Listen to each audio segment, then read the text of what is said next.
All right, here we are. It is time for another Nobody Asked This. How's everybody doing?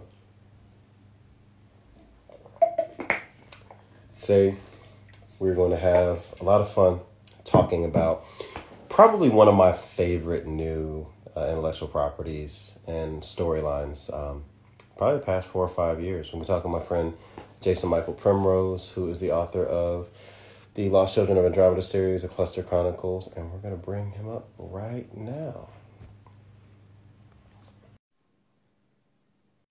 Let's see if I did this right. All right, there we go. Boom, boom,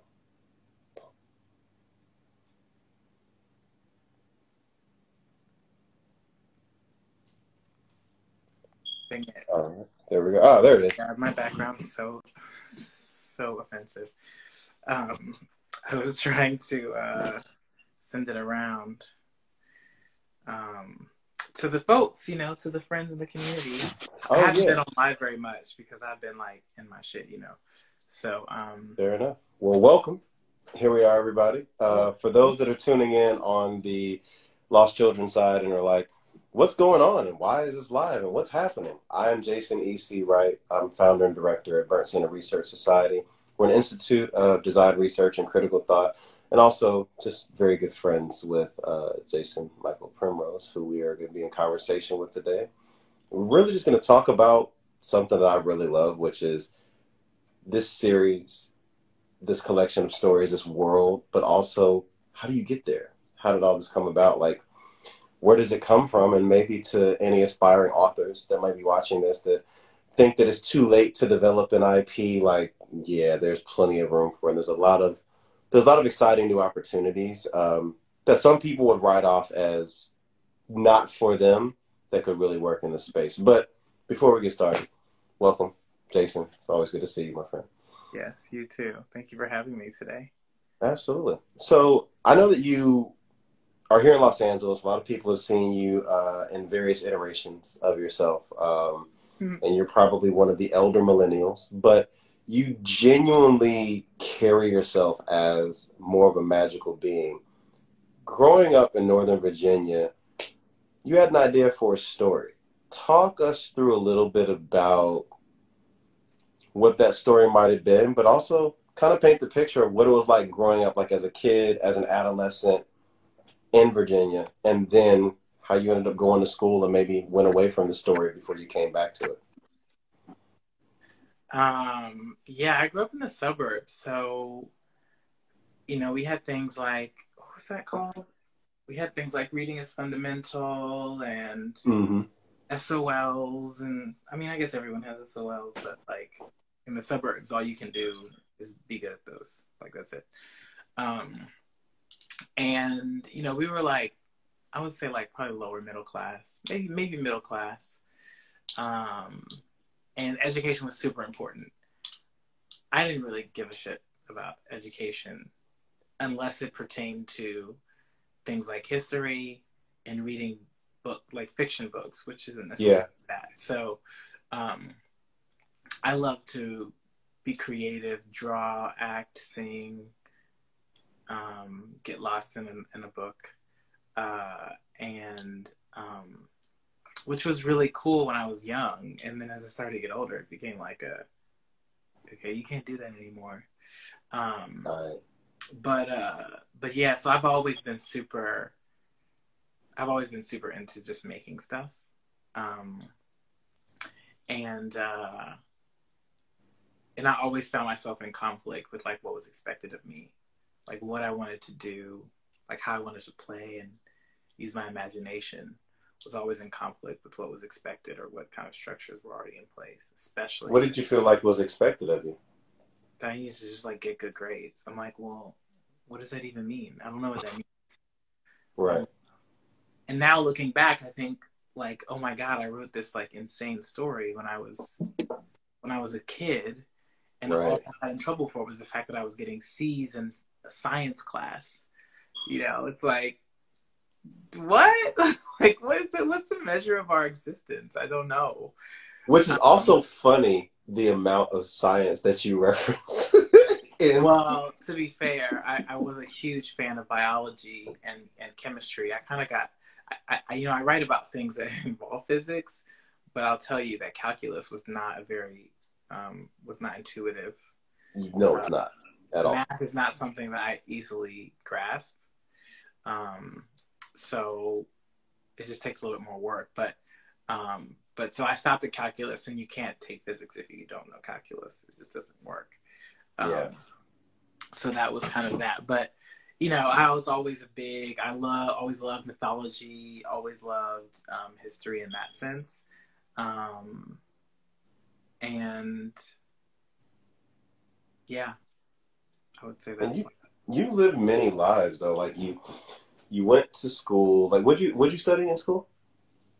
Allegedly, had an English. I was part of the English curriculum. Yeah. And you know, what English undergrad is really about how many like Shakespeare and like things. I don't know. It was weird. Shakespeare, how to structure research papers. That's actually the curriculum. So we're talking about research papers, thesis, all that stuff. Hi. Oh my God, Nolan. No, like there was nothing creative about it. And I remember when I took a summer class to get ahead, and they had one creative writing summer class. So it was mostly about researching things, or it was mostly about just like knowing who came before? It was about like Chicago style formatting. Like, Otis, you know, Otis is here. Otis, we went to college together. Like, what the fuck? What were we learning? It was stupid. It was so dumb. Yeah. So for me, wanting to be a creative writer, and then realizing that, like, I was asking about, I was like, oh, are there more classes like this? They're like, oh, no, you can't do this stuff until you get to your master's. I'm like, oh, really? Wow. Interesting. And I don't know, you know, I went to VCU originally because I thought I wanted to be an actor, but I don't know if I had been more settled into authorship if I would have gone and found an creative writing undergrad, and how many graduate programs that are reputable exist for creative writing, because it really is a master experience. That is interesting too, to like understand that, oh, there's these roadblocks, like I have to do this before I get this, versus I can just do the thing and figure it out. But acting is also a practice of vulnerability, whether you know, are on stage in front of a camera, whatever the case may be. You're surrendering yourself to someone else's story, someone else's vision of things. But at some point, you had to take your own story in your own hands. So talk about what brought you to Los Angeles and some of the things that you did before you finally dialed in the courage to start writing this novel. Okay. First of all, I did everything before. I've done everything. Otis, I think when we met, I was delivering pizzas. So I was delivering pizzas I delivered pizzas until I was 27 years old. Let's just be clear. I was delivering pizzas and working as a bartender at the. Okay, well, let's just frame it out, okay? Because what happened is I dropped out of college in 2007, and at that point I became a spiral. Like, who the hell knows what would have happened to me, right? I was going out a lot. I was working at like odd jobs, trying to figure out my life. You know, you can't get a job that pays well without a degree in a place like Virginia. Yeah. It's not structured that way. And I was living in Richmond. So doing all these odd jobs, I was bouncing from house to house, and I was a fucking mess. And I realized that there was some way I wanted some sort of creative outlet, and I chose to do fashion shows for charity. So I was trying to put together these shows. We did a show for domestic violence for women called A Night of Hope. We did that for 2 years, which was really cool. And that scaled because we had boutiques like donate, and we got money to the organizations and things like that. So that was super fun. And then we started Richmond Fashion Week, and that became like a storytelling outlet for me. We would basically like pick a theme, and then I would choreograph all the walks and the Oh, look wow. and the styling. So, but I realized, I was like, oh, if this is going to be the thing that I'm going to do, right? Because I'm like, okay, fashion, that makes sense, right? Then let me go do it somewhere bigger. So I was like, well, I can't do New York, but maybe I can handle LA. And Mm. and so that was when I decided, really on a whim, one day, I think it was May, I came to visit a friend of mine from college, Jennifer.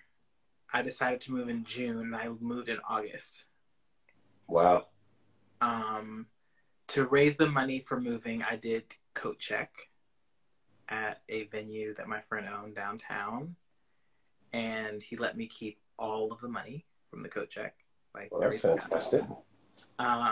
And I worked extra at the delivering pizzas at the restaurant, picked up extra shifts there, and I had my my job at a Gold's Gym. So I was doing, Okay. I was like the whole summer I just worked to move, right? It came out here with not enough money, so but I came to LA originally to do events essentially, like event Okay. experience. Like I wanted to plan fashion shows and do all that stuff, and then I got out here and realized that fashion shows was not LA's like thing back then. They just weren't doing them at the caliber. Right. So that's how I got here, and from there I really just learned a lot about social media, learned a lot about influencers and influencer marketing, learned a lot about experiences for brands, Mm-hmm. how to tell stories for products and product launches, for TV, for film, for technology. So it was, I mean, everything that happened was perfect the way that it happened. It was very interesting to think that, like, I guess now 12 years ago, That's about right. Yeah. I was delivering pizzas. Wow. 5 years ago, I published my first book. Is it 5? No, 2016. No. 6 years ago, I published my first 6. in 2016. Time works differently here. And so now it's like, oh, I'm 6 years into this endeavor. Yeah. No idea what's happening. Like I tell my sister every day, I'm like, something new is gonna happen today. I don't know what it is. Well, it's interesting because I think around that time, the time that we met, because we met through John and Nick at the LA Art Show, and January 2018. yep, and we walked the floor, and I remember you had kind of talked about having this idea, but you were still like, I think you're still IM plus. You were still trying to figure out like what you really wanted to do, but there were conversations that there was this story that had kind of been haunting you or like had been following you throughout your life, and that you were just going to finally start like writing it, put pen to paper, and we would continue to talk about it. But was there a parallel? Was there a property that already existed, like, you know, the Harry Potters or the Star Wars or whatever? Like, was there something that already existed as a parallel that made you say, you know what, I need to just go ahead and do this? Or was it more of an eventuality where you realize that if I don't do this now, I'm probably never going to do it? Like, what was the full switch that said, you know what, we're going to start writing like now? It's a really interesting idea. Well, I actually was the catalyst was I got in a fight with a friend of mine back in 2014, and that friend told me that I didn't want to work hard enough to bring something that I was passionate about to life, that I was totally okay with settling for how much someone else was willing to pay me, and rather complain about it than really take on, like, do the hard work. He was like, if you want to work in fashion, well, I'll give you $100,000 right now to start a fashion company. I was like, well, I don't want to work in fashion. It's like, well, then why are you working in fashion? And I was like, interesting. So then I was like, well, what would I do if I could do anything? Oh, like, I guess I would publish a series from when I was a kid. Huh. Miss Bernice. So that was in 2014. So then I spent the next 2 years figuring out how to self-publish, how to publish. Okay. And I didn't know what I was doing, but I was super determined to get the books out there. What I'll say is that the success of Black Panther in 2018, so we met in January 2018. And then I was still writing Zosma at the time. And what the success of Black Panther in February showed me was that I needed to go all in on the series because it was going to work. I just need to figure out how to make it work, but it would work eventually. So I'd say there were two things. One, I was challenged by someone who I'm no longer in relationship with, right? Like we don't speak, to figure out what I really wanted and go for it. And two, I saw that there was going to be this explosion of content from creators like myself, whether it was like marginalized voices or heroes from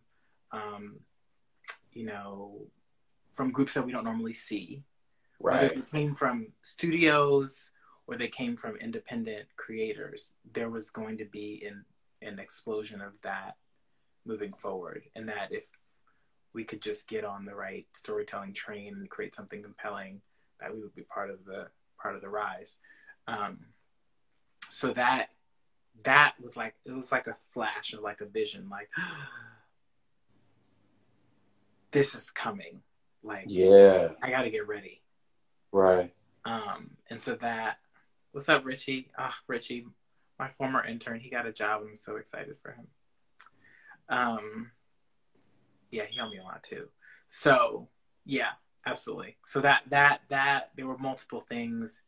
And then like the first Kickstarter, it becomes like a spiral, a snowball effect, because whatever I believed couldn't happen, then I was like, oh, well, no one's going to care about this character. And then I see Black Panther. I'm like, well, maybe they will,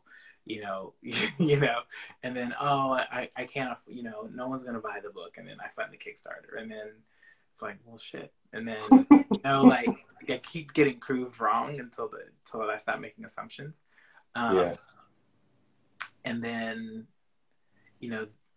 well, then there was this book isn't as great as I want it to be, and that was Zosma, which was true, but it's only because, well, it's only because I hadn't learned like what people do to publish books, which is a different set of learning. Learning to publish a book is different from learning what people do to publish books. Those are two very different things. Because publishing a book is just literally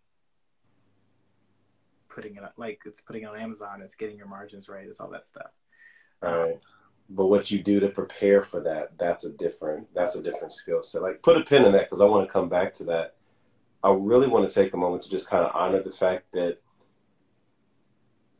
you did a lot of things that felt like maybe you were like blowing in the wind, but everything was still kind of bringing you back to this project. Like, anyone watching this has probably had that what some people call a come to Jesus moment, or like the harsh truth or the dark night of the soul, where it's like someone says something to you and it's like, oh, I hate the way that you said that, I never want to talk to you again, but it doesn't mean that you were wrong. Or it gave me an opportunity to really say, what do I actually care about? Like, what am I really about? Like, never mind how good I learned how to play the script, no matter how good I was able to take, care of my parents and make sure that they felt they were proud of me or whatever. Like, once all that's done, what do I care about? What can I not leave alone? What won't leave me alone? And then showing up with that, right? That's a different pit of energy to tap into. It's a different reserve or resilience to tap into. But when you get in the motion of it, like you said, it snowballs. It kind of takes care of itself. You build this momentum just by making this step. I think I was at a art talk last night, and it was about collecting, Black collectors collecting Black art, and really just demystifying what the process is to get into that and some of the hurdles. And there was an artist that asked, what most artists do at panels, which is how can I be a better artist, and how do I know when a work is done? And the manager for this artist, Nelson McConnell, said, the work is done when it ships out of the studio. Because if it's still sitting around in a way that it can be edited, it's going to continue to be worked on. So to the person that just said something in the comments, managing to get something published, yeah, there's hurdles to get through, but once it's out there, it's no longer yours. Like, it's good or bad, it's going to find its audience. And the moment someone else sees it, well, then it becomes the Marcel Duchamp. The viewer completes the work, right? And you published Ozma. You went through all the things, and you found out this worked, this didn't. This was a good idea, this sucked. This was great, but also the manuscript probably could have been workshopped a bit more. But you did it. And that's the big period at the end of that sentence. That's the book is closed, we sent it off, and now, post-mortem, we can look at how do we make this better. That's why Zosma being the first book, it laid the foundation for a lot of things. We did a book reading for that. We did a meetup and an event for that because, again, your passion for events and bringing the community in is always ever present. Yeah, that was really fun. But it's what made the next book, oh, what did I do wrong in the other one? But also, what did I not know that I didn't know to do? Let me do that this time. So I really want to talk a little bit about the process of how your approach to writing has evolved from just writing to get the story out to writing to fit within the world. And then also writing, keeping in mind that this is going to be reviewed and workshopped and run it through a book club and this and that. Before we even get to the IP and all of the experiences, the core material, the lore, how did you approach writing it from a story standpoint? And how did the way you were going to publish it and workshop it inform the way that you were keeping that writing up?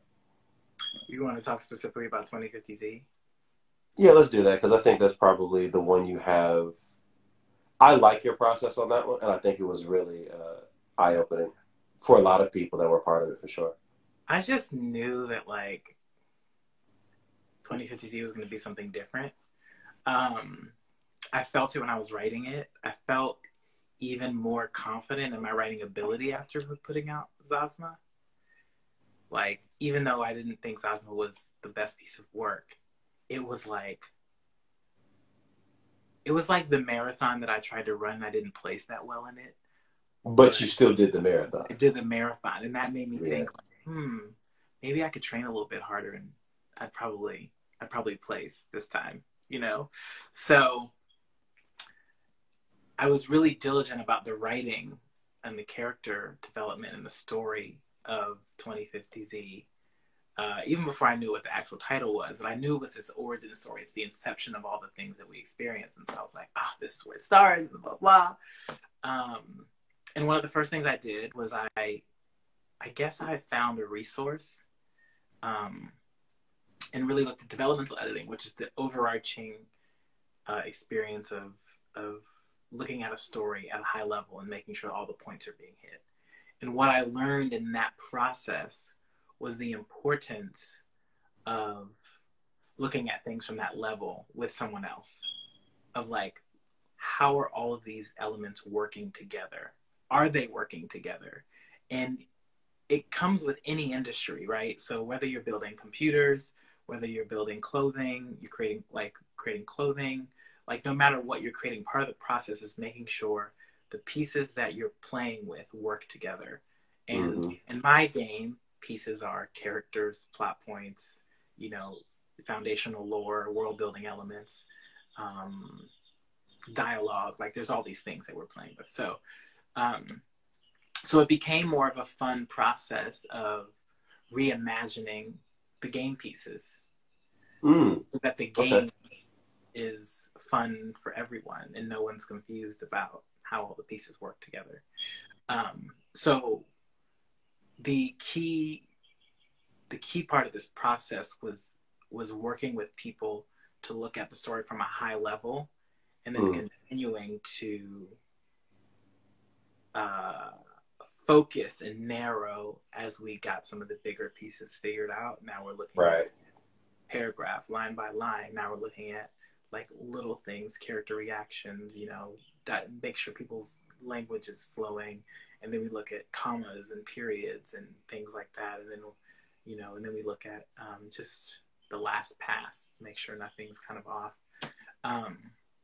And then in between that, bringing people in from the outside, from a reader's perspective, so that we're workshopping on both sides, right? What does the editor believe is right for the market? And then what do the readers believe will align with like the type of content that they want to see? And so having sourced people who are huge fans of the genre, you know, things like Marvel, X-Men, things like Harry Potter, things like Lord of the Rings, things like Game of Thrones, Star Wars, you know, it made for this ability to fashion a game or a piece of work that was consumable, palatable by a wide range of people, because I had so many different types of people read the novel to get feedback. That was my process. It was really a process of like, I had the clay of all the stuff, like the whole world, the energies, the everything. Right. And I was just like spinning and just constructing. But it's also a lot of the perspective part of it too, right? Like choreography, dance, acting, anything else. Having someone to see you from the outside to be like, what I think I'm doing may not be what I'm actually doing. Like it may not translate. Like there's something about, you know, we write things, we create things. It's so precious to us that we don't want to share it with anyone until it's ready. But by sharing it with someone, that's kind of how we know if it's ready or not. Like for anyone's reference, like this is,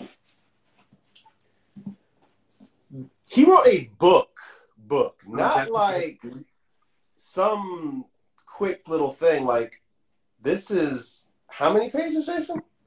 700 pages. Oh, it's not easy, by the way, Nolan. And Miss Bernice, I actually knew the title was going to be 2052 Ends with Z, but I allowed people to vote for the title on Instagram. Like, that's how I decided what the name would be. 700 pages. You can't, like, that's Herculean of a lift intellectually.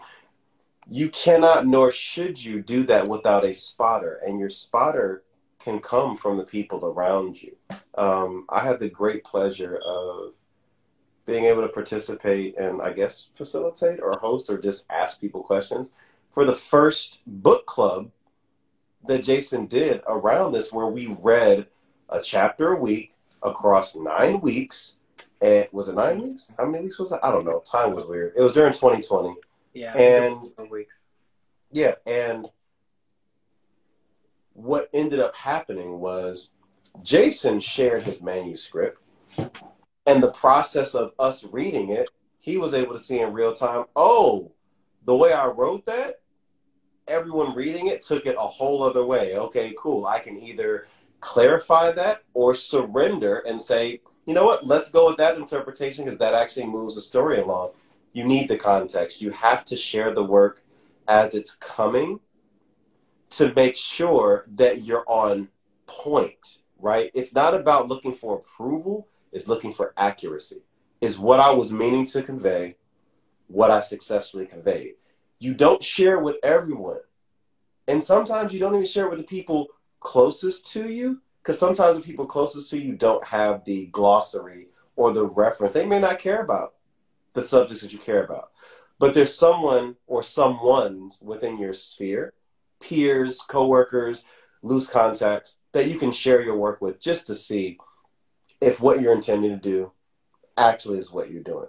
But the success of that book club, Jason, you were able to do that into a secondary book club and these things because I think it just spoke to your intention, which was you really wanted this to be a book where people could see themselves in it, especially if they felt that they were at the margins. Talk a little bit about how you really want people to feel once they enter this world. Like, what is your intention for writing like this? What is your intention for being an author that stands at all of the intersections that you are? Like, why? Why this? I don't know. No.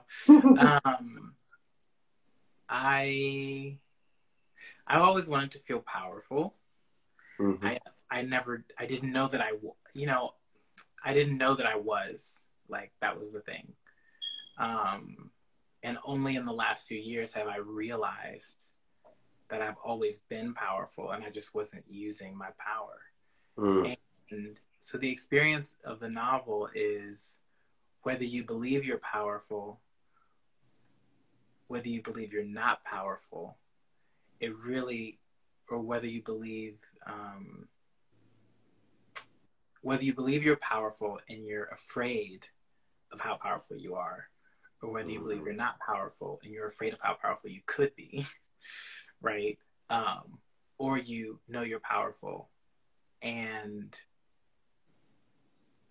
you've known it so long you forget where your blind spots are. You know who I'm talking about. Oh, yes, I do. You can see yourself in the situation. So in the world. So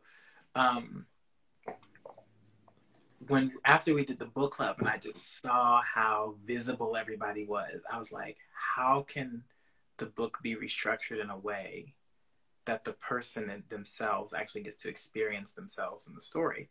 And that's why I took the questions that we came up with. Well, you really came up with them during the book club experience and put them in the novel so that it would be reflective of the person. Right. They move through it. And so if I'm asking myself the same questions that you were asking people in that circle, or I'm doing that with a friend that's also reading the novel, we're having a totally different experience. Like, we're actually in the book. You know, 100%. we're not flies on the wall. Like, I might as well just be staying next to Alistair then. If I'm asking myself, in De Los Muertos, when was the last time? If I'm standing on the edge of De Los Muertos, like looking out of the Pacific Ocean, and I'm thinking to myself, when was the last time I failed? Or when was the first time I failed? And to send it forward for my future self, it's just like, I'm in that. Like, I'm not detached from it. Yeah. And you only get that feedback when you talk to people and you hear how they were interpreting it. Like, you get to hear their reference points come through in it. So that's where it becomes a bit more, not universal, but directly connecting, right? Because it's not just your reference points, it's someone else's and someone else's and someone else's. Like, that workshopping opens that wide open. Yeah. And then people get to create their own experiences. But I definitely believe that in hearing your answers and writing them down and taking notes, and it helped me develop the characters even more deeply. Even though I feel like I had already done a lot to do that. Afterward, some of the, Helen, Shipway is one of my, she read Zosma too, but the first thing she said to me about the book was that it was confronting. And because the first question, or there was a line she highlighted and she was like, oof. And I was like, sorry, like, I don't know what to tell you. It can be confronting in a way. But in a way that is, I hope, inspirational. You know, it's like, I never thought about that. Let me think about that now. I want to show you some old things. Please do, because I wanted to talk about, like, the context of how we got here. Like, what inspired this? Like, where did it start from? But also, after you show these, I want to talk about where this has gone. Like, you're about to share some source images, but then you created this wonderful volume of things. But then also, what's next? Like, that fleshes out that context. But please share the behind the scenes things. I love seeing original artwork of things. Probably seen like these pictures and like this piece. So this is the original book from when I was 9. When I was about 22, I lost all of my original manuscripts in a move. So all the handwritten ones, are gone. It's terrifying, terrible. But yeah, the dragons. But this was like a notebook. So no matter where I ever was, no matter what job I did, I was always writing in a little notebook. So I have like pages and pages of, and from Dragon Wars 4, these were synopses because I was planning to rewrite it. So it's like opens with Silver Streak and Glitta zooming away from a solar system as its sun explodes and destroys the area. And it's like a whole synopsis. On Earth, Kimura and Jordan tend to Yowson about his studies in school. He wants to study magic. He's blind, so he dabbles. So always with the inclusiveness, like he dabbles with abilities to enhance his vision, but overall weak compared to the sorcery of his ancestors.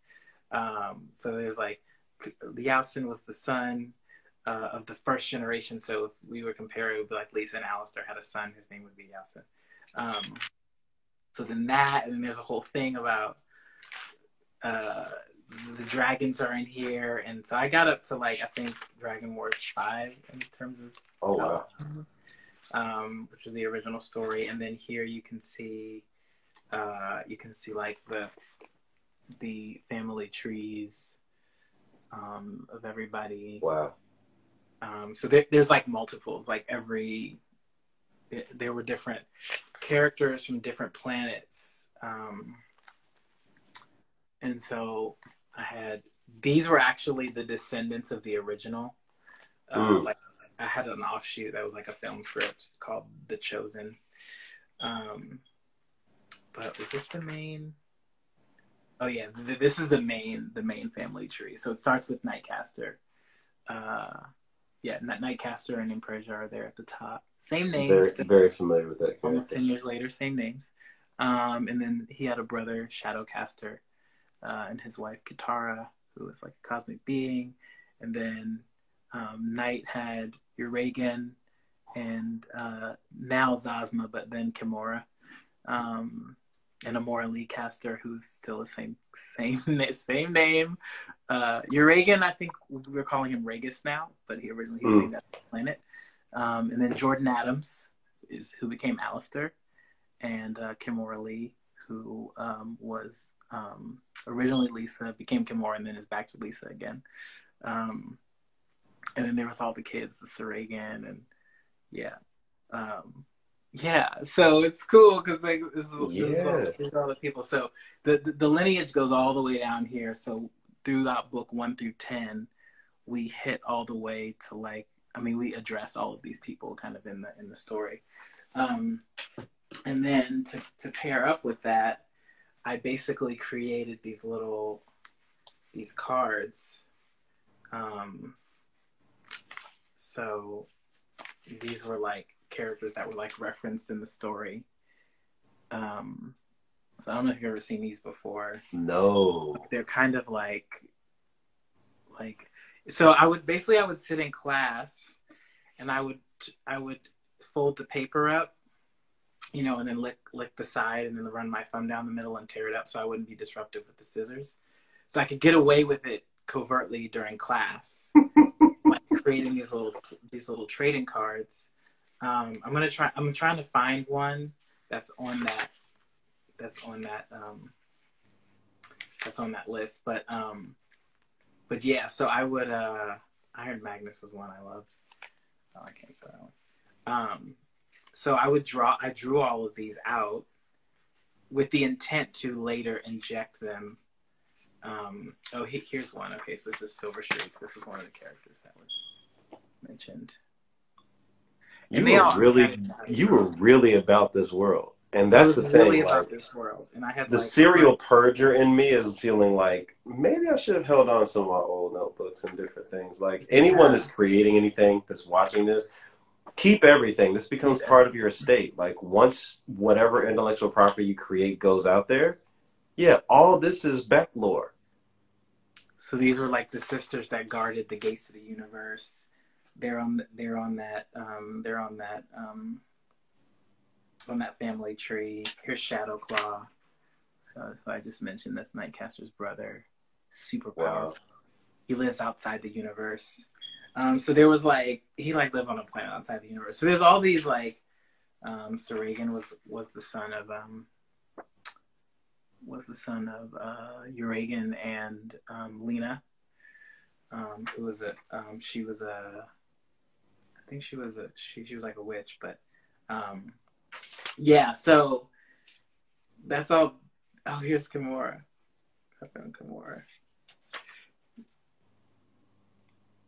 Wow. And she's like the entire universe in her hair. So yeah, so I like drew all these things, and when I went to think about like the NFT project and bring these 11,000 characters to life, and I refound these, and I was like, oh my god, I already drew so many of them. Like not 10,000, but like. But you had source material already versus Right. someone that just created art and wanted to try to fit a story into it. You had a story, and now you're associating elements through this space that, honestly, some people are using it as a cash grab, but it's really a brilliant space if you're doing it for creativity, not for the potential money. I mean, there's money to be made, but like, it's an extension of the storyline and the opportunity for world building that previously you would have had to wait to get greenlit by a studio and having a writer's room and this and the other to really flesh out gamification and tokenization of various characters and types of stuff. So talk a little bit about how the NFT space fits into what you already were planning to do with making more immersive elements and engagements for the world around reading this. You wanted this release to be more than just a book. You wanted people to come into the world, which comes back to your experience in event production. But like, NFT is just an element of it. You're not like putting everything into that. It's an extension of these things. But right now that you're focused, and as much as it's a hot topic, the way you're doing it feels so much more enjoyable than other projects. So like, how does that play into your larger pitch or your larger vision for a new way of experiencing storylines and world building that start with a novel? I wanted it to be fun. Well, I knew that it could be impactful for people. And I wanted it to be fun for more people than maybe were ready to read a book. Like, people read books. So people say, I don't read. It's like, if it's coming out on Netflix, you're going to read it. If it's coming out on the theater, you're going to read it. Like, how many people picked up Dune before or after Dune was coming out? Like, a lot. Okay, I'm sure that researched the sales of that tremendously. Or Lovecraft Country, right? So I think that, when I looked at, as an independent author, I knew that there was things that needed to be done to reach certain people. And the combination of visual art and music, in addition to the manuscript, was a great start. And inside of that, I looked for experiences, a podcast episode release, like ways that people could consume the content for free. NFTs aren't necessarily free. However, the experience we've created is really choose your own adventure. So that means that there is a way that you could earn into the NFT ecosystem for Lost Children without needing to have Ethereum or a ton of it, right? You could be a book reader that's reading the novels and progressing through chapters, answering questions, and then getting rewarded for that. Or an opportunity where you could, buy into the world using sync and then collect a character and then potentially be part of a future novel.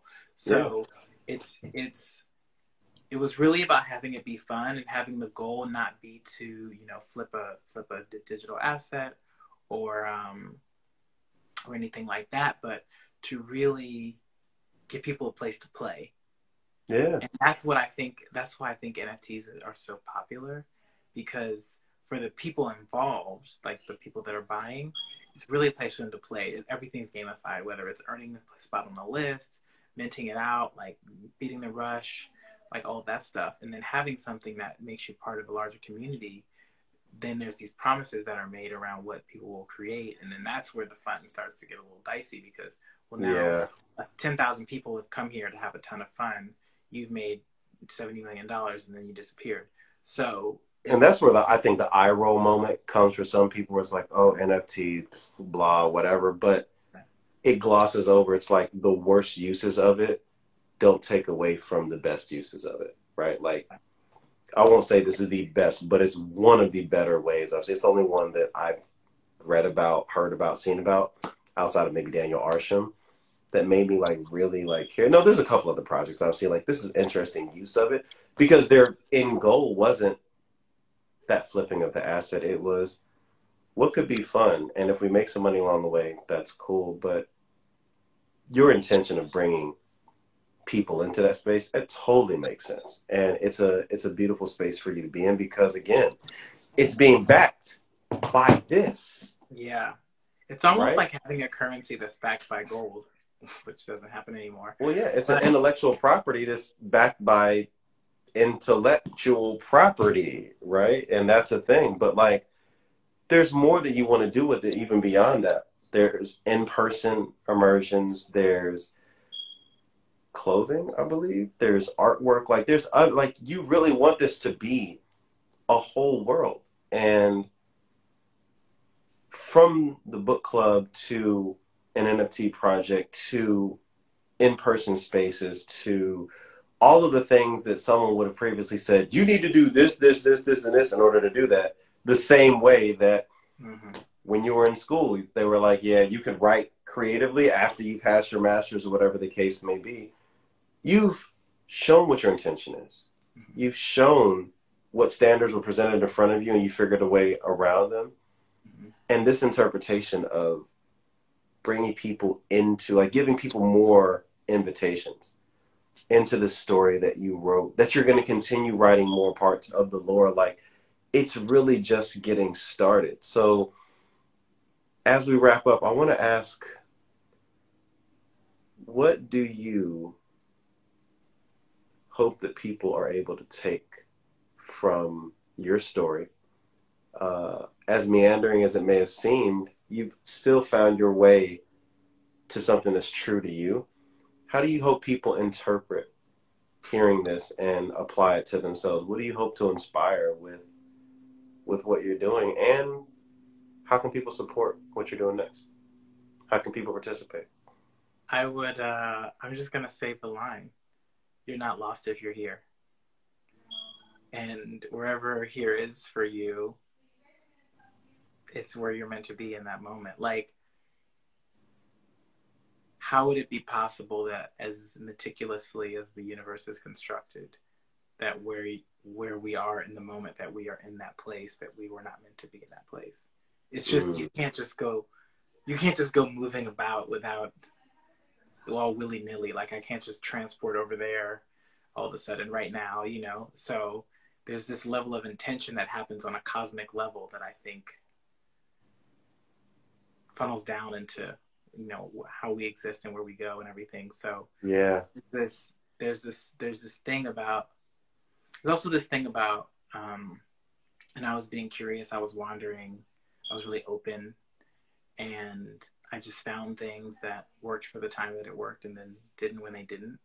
But it all was part of the whole greater experience of where I am now. And when I looked back on all of that, I was like, wow, I guess I wasn't ever lost. And I was just there, you know, I was just there when that time. And so that's where the phrase came from. You're not lost if you're here. And so anyone who finds the series too, it's like, well, there's a reason all the things that are moving to this place. And there's probably a reason that you're here right now. I don't know what it is, but you'll figure that out. I think right now, you know, we're building the Discord. We're having a lot of fun in the Discord. Like, people are really in there chatting it up and looking at the leaks. We're leaking out different visuals from the book with, I'm actually writing little messages like in sync, inside of sync. So they're transmissions from the future in the voice of the character. Oh, in association with their pictures. And so we have a Is this like Alistair? I'm sorry. Read the book. I'm about to give something away anyway. It mirrors that, yes. So it's like we're sending messages to the Discord community through different characters. So that's really cool. Dr. Bordeaux would send something, or sometimes we don't know where the transmissions come from. Sometimes they're unknown, but we're sending back information about, for example, the inception of the hoverboard. Oh, here's a leak from Sync's archives about blueprint, you know? So we're having a lot of fun leaking not only characters, but technology from the world that we fully developed. sanctuaries we'll start doing now that we have our 3D versions of those. They're insane. I got new ones after we met on Saturday. Like, oh, really? Crazy stuff that Matthias did. And so the Discord is a fun experience. If you like sci-fi, fantasy, if you're a fan of Lost Children of Andromeda, the Discord will be an enjoyable place for you to hang out and play the games that we're playing. We're doing creative games. We're doing choose your own adventure games.